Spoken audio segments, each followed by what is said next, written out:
আজকে আমরা যাচ্ছি একটা মজার জায়গাতে। এটা আমি কখনো দেখিও নি এবং করিও নি। আজকে এসেছি মামার সাথে টমেটো খেতে। এটা হচ্ছে টমেটো ক্ষেত। এর আগে আমি কখনো টমেটো গাছ দেখিনি, কিন্তু আজকে আমি নিজেই গাছ থেকে টমেটো ছিঁড়ে নিব। ক্ষেতটা আমার মামার বন্ধুর। উনি আজকে আমাদেরকে অনেকগুলো টমেটো গিফট দিয়েছে। ইভেন উনি নিজেও আমাদেরকে অনেক হেল্প করছিল টমেটো ছিঁড়ার জন্য। জুতো খুলে ক্ষেতের মধ্যে প্রবেশ করেছি যাতে গাছগুলো না নষ্ট হয়। সাইড থেকে ঈশালও অনেকগুলো টমেটো ছিঁড়তে পেরেছে।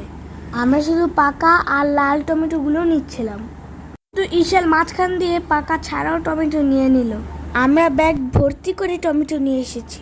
আমরা এই টমেটোগুলো সস বানিয়ে সারা বছর সংরক্ষণ করে রাখবো।